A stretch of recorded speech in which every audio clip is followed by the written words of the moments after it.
All right. My goal is to be asleep by 10 o'clock. Not even in bed, but asleep. So let's see how that rolls tonight. But I'm really excited.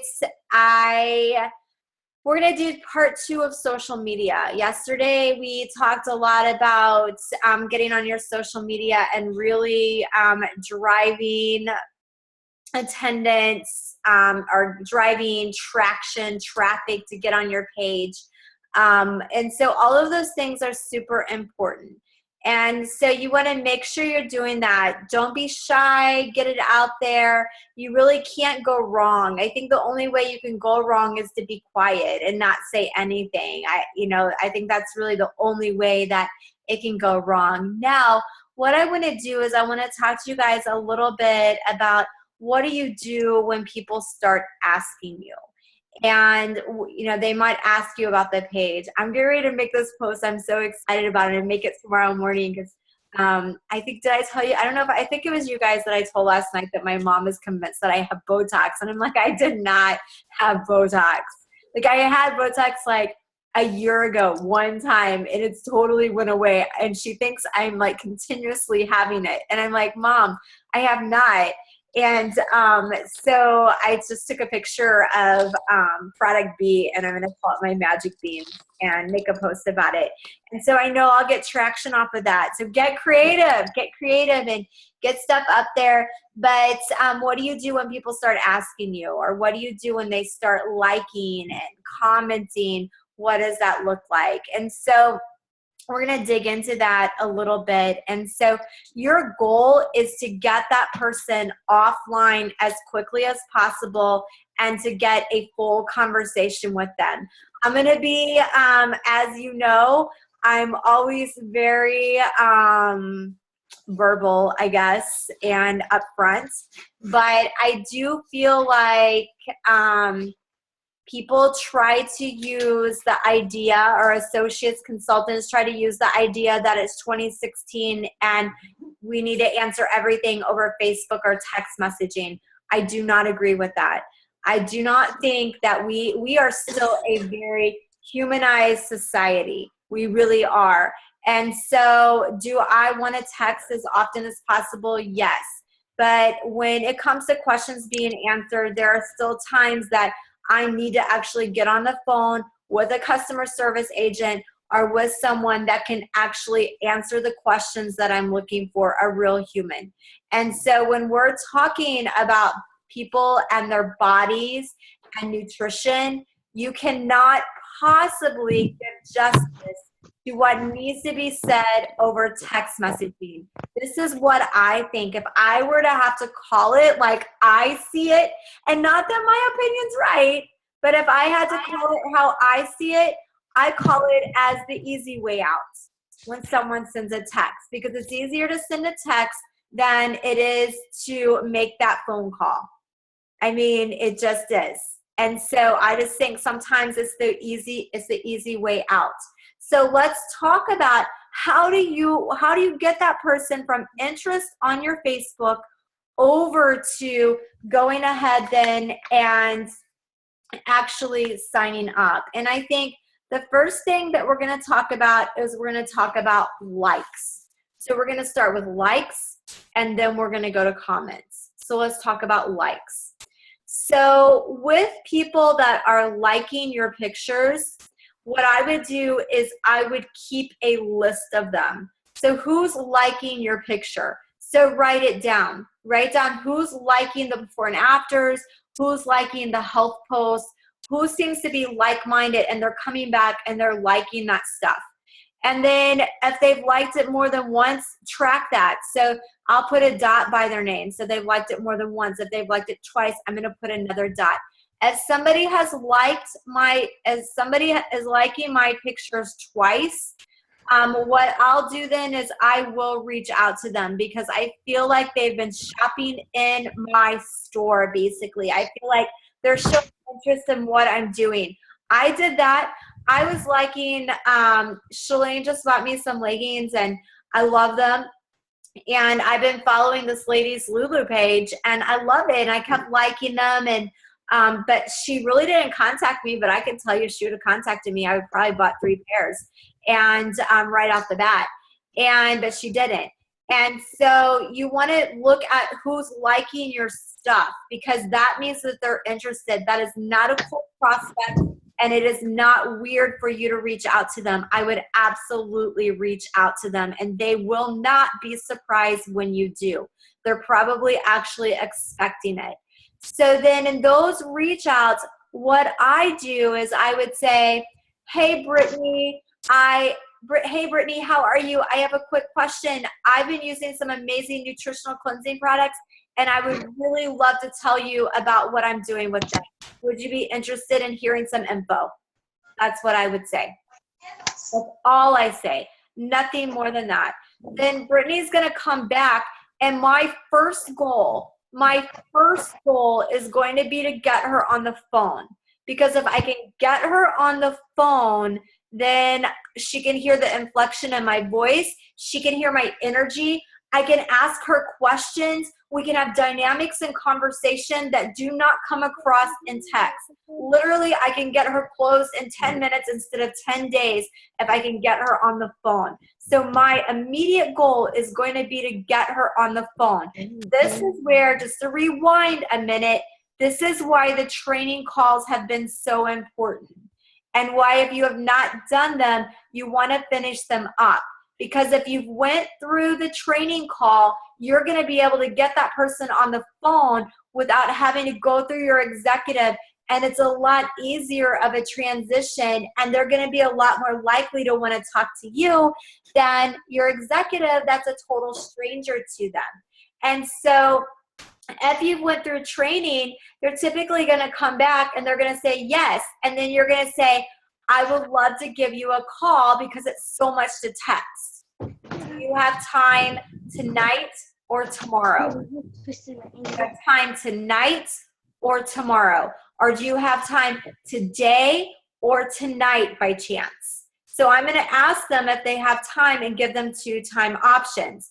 Notice that I'm saying, I would love to get on the phone with you. Do you have time tonight or tomorrow?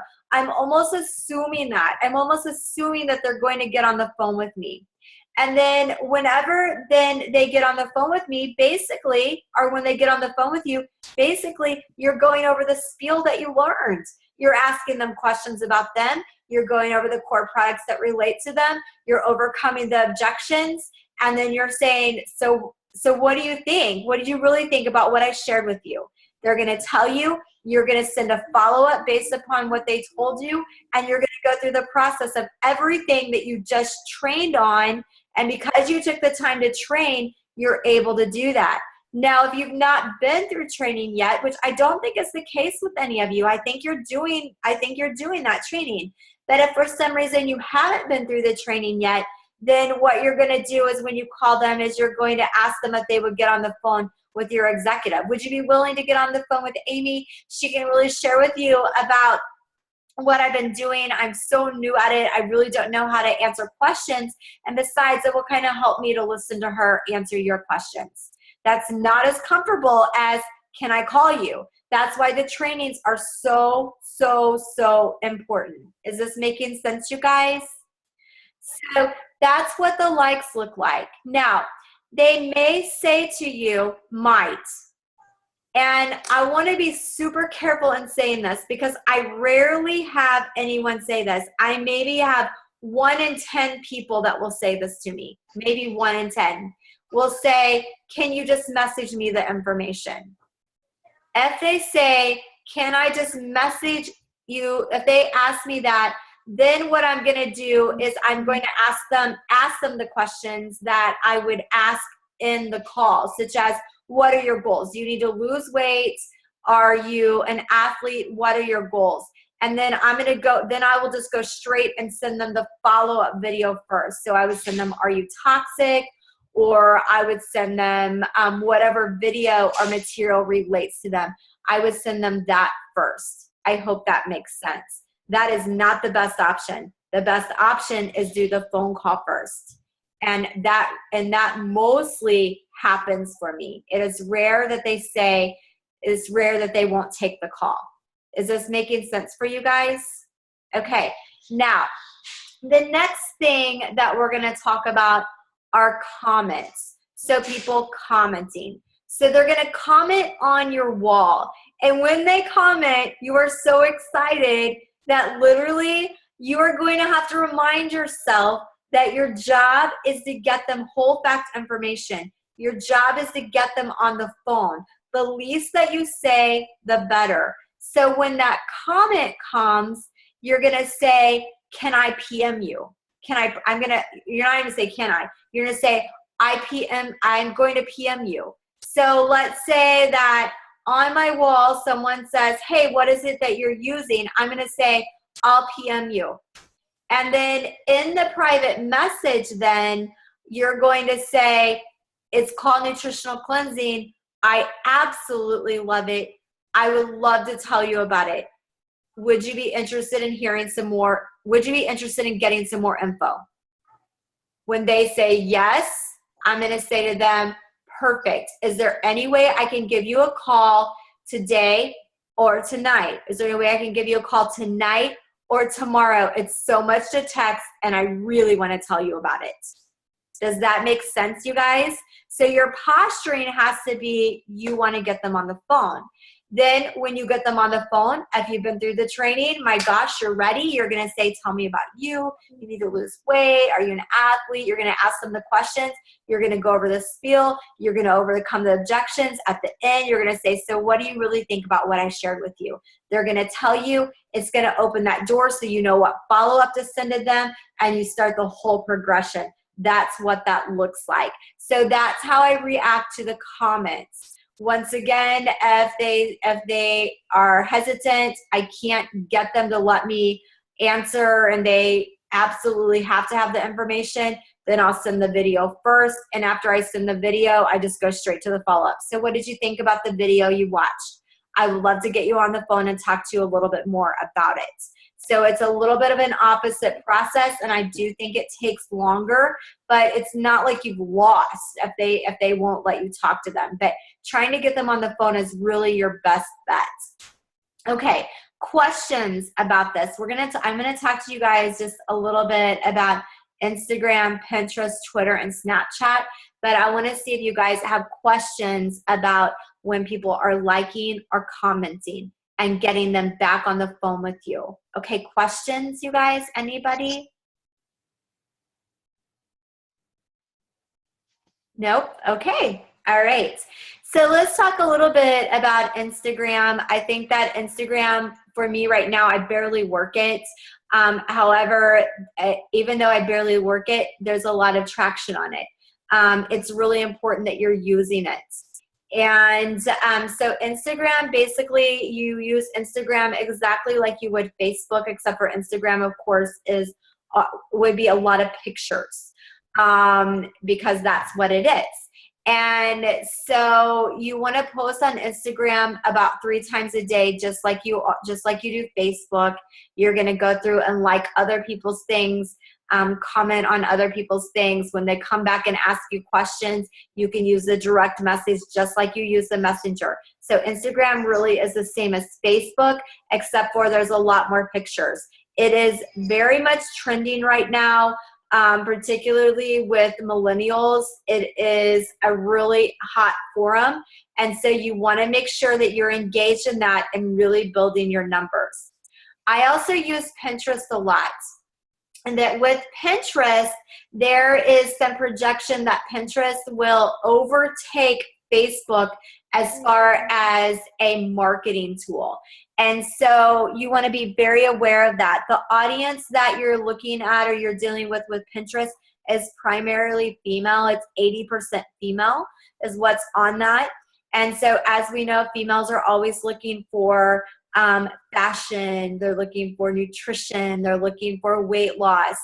I just authentically use Pinterest. It's served me. I enjoy it. I use it to go to sleep at night. So I lay in bed at night and I pin. So I keep my boards just really around my same branding that I talked about in Facebook. So except for I also like decorating my house.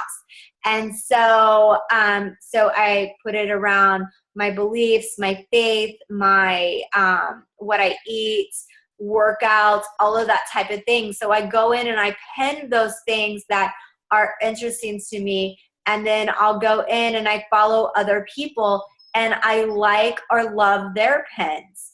It's so important that I'm doing that, or I'll comment. It's really exactly the same as Facebook. The only difference with Pinterest is you really are not able to message people. So if I have people that are following me on Pinterest, or I'm following them and I'm not friends with them on Facebook, I add them onto Facebook so that I can get that other forum going so that I can contact them easier. So Pinterest is another huge thing. Twitter is amazing. Twitter is a high volume, low content page. You can post on Twitter as many times as you want. You don't really have to worry about giving content, just updating, that type of thing. Snapchat, I have to be honest with you that I have an account that I've not been using, and I know that I'm falling behind by not doing it. Kids that are in their early 20s, it is a major form of communication. So if we're not getting really engaged in the Snapchat right now, we're going to fall very much behind over the next 5 years by not doing that.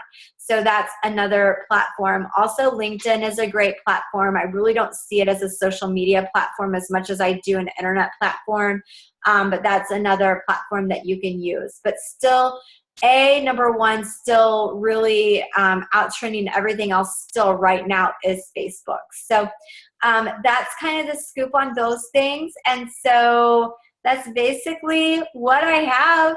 Tomorrow, we're going to dig in on the team call. Of course, we're going to have recognition and that type of thing. But tomorrow, we will really dig into overcoming objections. And so that's different than follow-up. It's not the same topic. It's what to do when people begin to object. And so we're going to really go into that tomorrow on the Tuesday call. And then we'll continue on the Wednesday call. We're going to talk about what to do with your new enrollee. What do you do with them? And so that will be the Wednesday topic. So, okay, any questions before we go? All right. Well, I appreciate you guys taking a listen, and whatever you need, let us know. I'll talk to you guys really soon. Have an amazing, amazing night. Good night, everybody. Night, Amy. Thank you. Good night. Thank you, guys. Bye, Amy. Bye, guys.